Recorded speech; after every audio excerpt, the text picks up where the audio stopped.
Olá, turma! Tudo bem? Aqui é o professor Valdir e na aula de hoje nós vamos continuar falando de juros e nesse caso a gente vai falar de juros compostos.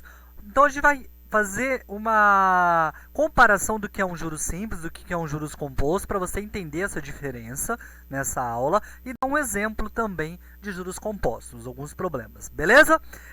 Mas para isso a gente retoma novamente o que é juros, né? Juros é uma compensação financeira quando você pega um investimento ou faz um empréstimo, né? Em um determinado tempo e você precisa pagar ou receber de volta esse dinheiro, beleza? Aí se gera um juros. Tudo bem? Outra coisa que a gente já tem e já sabe é algumas siglas que a gente usa para os juros compostos, né?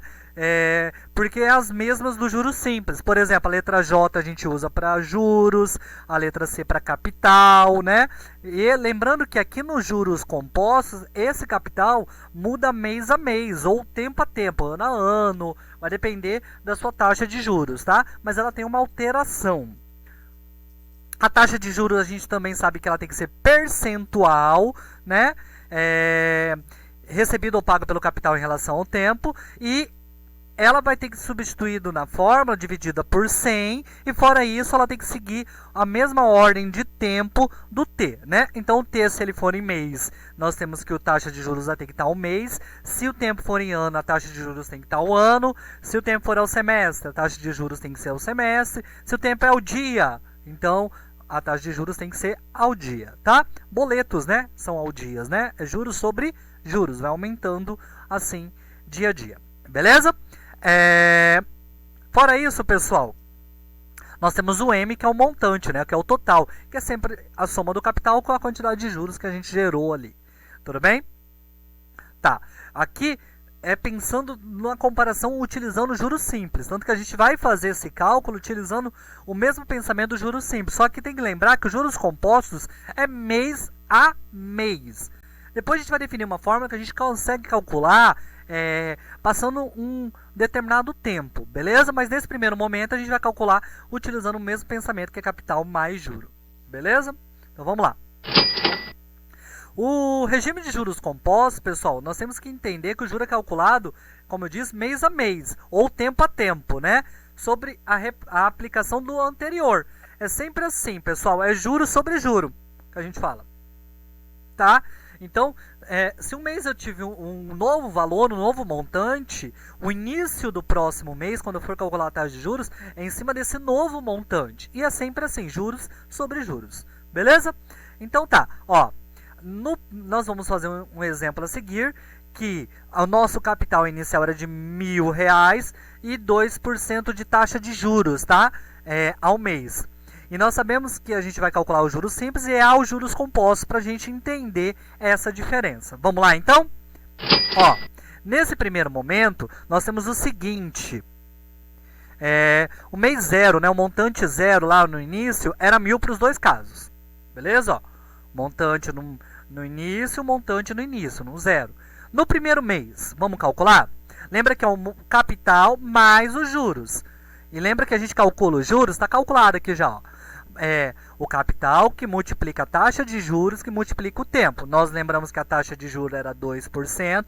Então nós dividimos o 2 por 100, que é voltar duas casas, né? Que dá 0,02. E agora a gente vai fazer esse cálculo. Nós multiplicamos o 1.000 por 0,02 e multiplicamos por 1.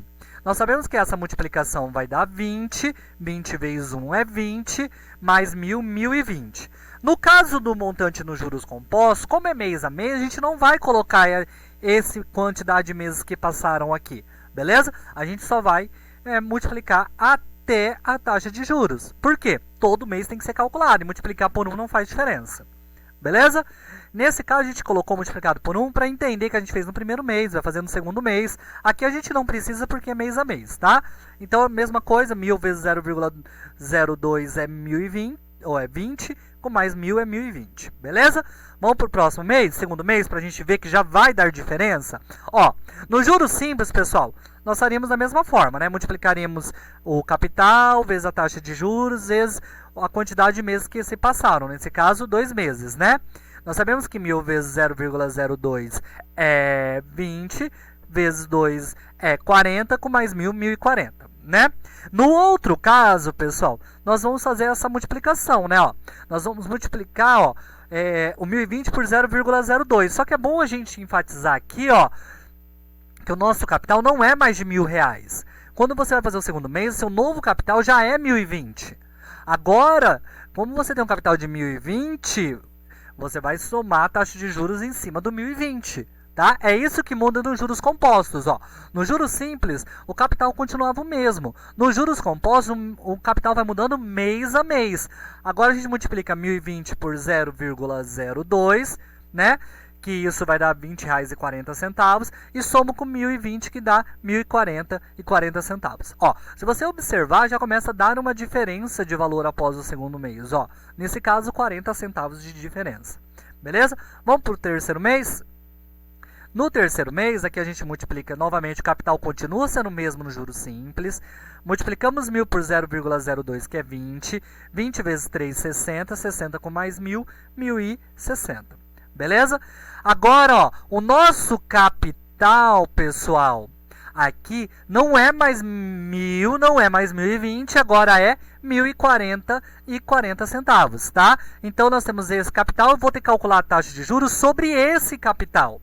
Tá? Então eu faço 1.040,40 centavos vezes 0,02 e o resultado eu somo com 1.040,40 centavos e obtenho R$1.061,21 centavos. Beleza? Então novamente, multipliquei o R$1.040,40 centavos por 0,02, somei o resultado com R$1.040,40 centavos, né? E obtive R$1.061,21, tá? Então, novamente, R$1.040, né? Desculpa, e 40 centavos, tá? Vezes 0,02 é o primeiro passo. Então, aqui a gente obteve até o terceiro mês, para você ver que já teve diferença, ó. Aqui já teve R$1,21 de diferença. Beleza? Ó, se a gente continuar, lembra que a gente vai calcular alguns meses, né? Então, vamos lá, quarto mês. Nós fazemos 1.000 vezes 0,02 vezes 4, multiplico tudo isso e somo com 1.000, que dá 1.080. Beleza? Agora nós sabemos que o nosso capital inicial não é mais R$1.040,40, né? Agora é de R$1.061,21. E eu calculo a taxa de juros sobre esse valor. Então, R$1.061,21 vezes 0,02, faço esse produto, essa multiplicação, e somo o resultado com R$1.061,21, tá? Obtenho R$1.082,43. Beleza? Então tá, você vê, ó, vai se distanciando cada vez mais. Agora a gente já tem R$2,43 de diferença. O quinto mês, então nós temos aqui, ó, 1.000 vezes 0,02 vezes 5, né? Que nós temos 100, mais 1.000 é 1.100. E a mesma coisa a gente faz agora aqui com o montante de R$1.082,43, né?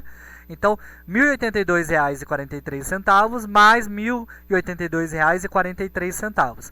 Multiplico R$1.082,43 por 0,02, faço essa multiplicação e somo com R$1.082,43 e obtenho R$1.104,10. Beleza? Ó, aqui já deu uma diferença de R$4,10. Se você for observar, cada vez está aumentando mais a nossa diferença, né?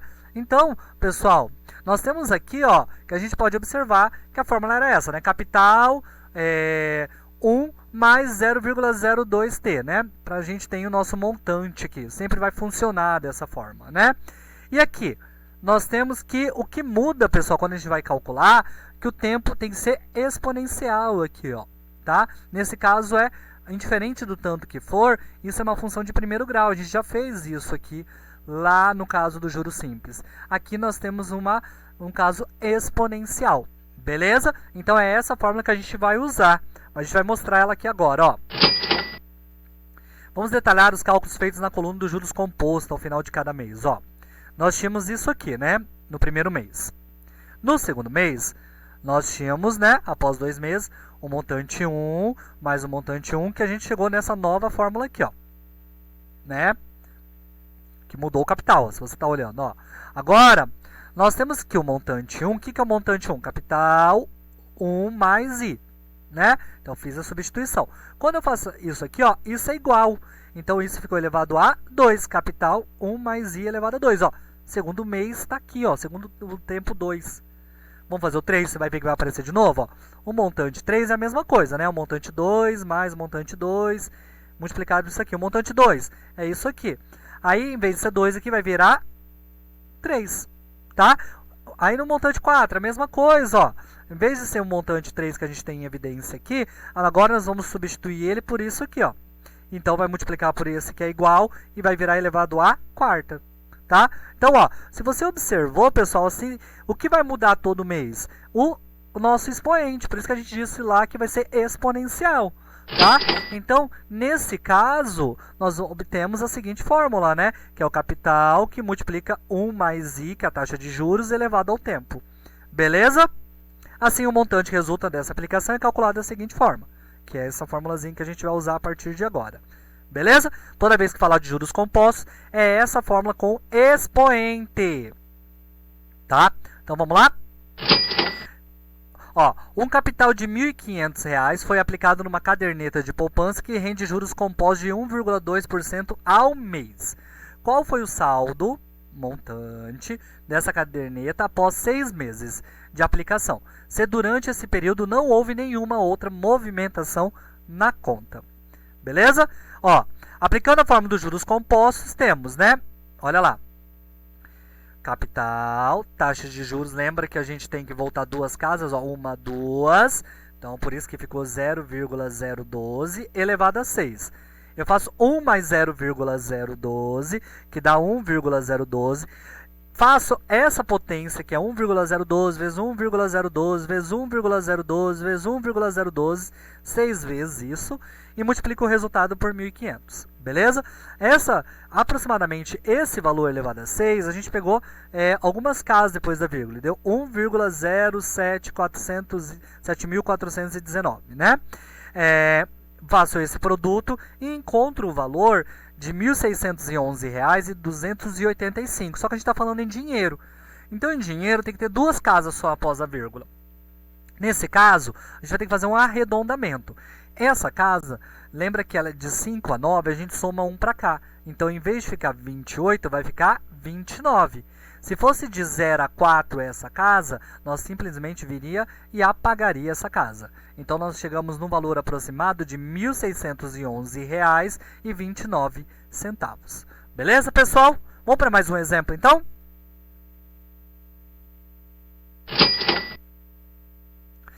O valor de uma máquina sofre depreciação anual de 25%. Se hoje ela custa R$ 2.000, daqui quantos anos ela valerá metade do que vale hoje? Tá? Então vamos lá, ó.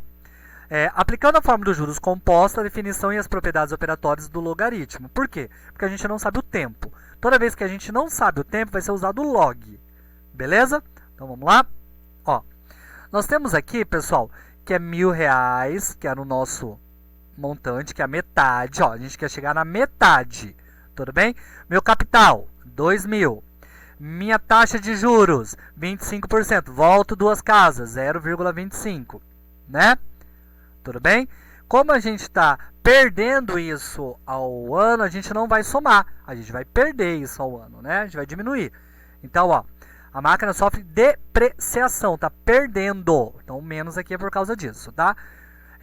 Então, 1 menos 0,25, nós obtemos 0,75 elevado a t. Tudo bem? E eu passei o 2.000 dividindo 1.000. Corta tudo zero e fica 1 sobre 2. Beleza? Aqui você poderia fazer de duas formas. Uma das formas era aplicar log aqui, ficaria t log de 0,75 log de meio. Beleza?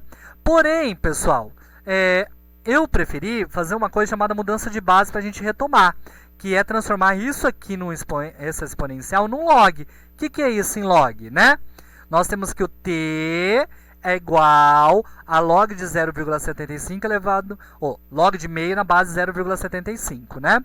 Ó, lembra que é 0,75 elevado a t é igual a meio, a gente faz isso para aplicar o log. Então, o que eu fiz aqui?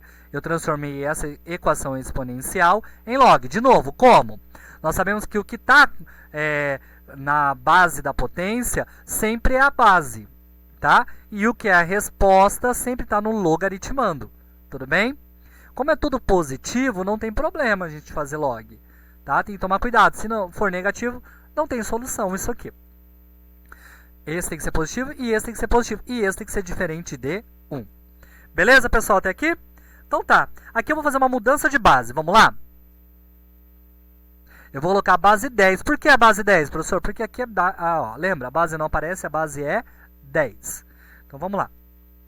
Nós temos que o t é igual a log de meio por log de 0,75. Tudo bem? Então, beleza. Vamos lá. Meio, pessoal. Aqui nós vamos aplicar a propriedade da quociente, que é log de 1 menos log de 2. E log de 1 a gente lembra que é 0. Beleza? E log de 2 está ali no enunciado, que é 0,30. Tá? E nós sabemos que 0,75 é 3 quartos. Por quê? 25%. 1 quarto, tá? Então, fiz isso aqui. Caso você não consiga enxergar que isso é 3 quartos, pega 75 sobre 100 e simplifica isso por 25. Tá? Aí 75 dividido por 25 dá 3. E por que 100? Porque é 2 casas após a vírgula. Beleza? E 100 dividido por 25 é 4. Agora a gente vai separar os dois logs, né, em subtração. Vai ficar log de 1 menos log de 2, log de 3 menos log de 4. Nós sabemos que log de 4, pessoal, é 2 elevado ao quadrado, né? Depois faz a lei do tombamento aqui. Tudo bem? Então vai ficar aqui, ó. Esse 2 eu vou jogar para frente, vai ficar 2 log de 2, beleza? Então nós temos log de 1 menos log de 2, log de 3 menos 2 log de 2. Vamos lá? Agora, pessoal, a gente vai calcular, né? Ó, nós temos isso aqui, ó. Log de 1 vai ser 0, log de 2, 0,30, log de 3, 0,48. Menos 2 vezes log de 2. Vamos lá? Nós vamos fazer, ó, 2 vezes 0,30, que é 0,60, e vou tirar isso de 0,48. E isso vai ficar menos 0,12, né? Então vai ficar menos 0,30 menos sobre menos 0,12. Olha lá. Tudo bem? Portanto, a máquina terá seu valor reduzido. Olha lá, vamos fazer essa divisão? 2,5, né? Ó, então a máquina terá seu valor reduzido à metade em 2 anos e meio. Ó, 2 anos e meio, metade, contados a partir de hoje. Então vai levar para essa máquina cair pela metade o seu valor daqui 2 anos e meio. Tudo bem, pessoal? Espero que tenha ficado claro, tenha auxiliado vocês na parte de juros compostos e até uma próxima aula.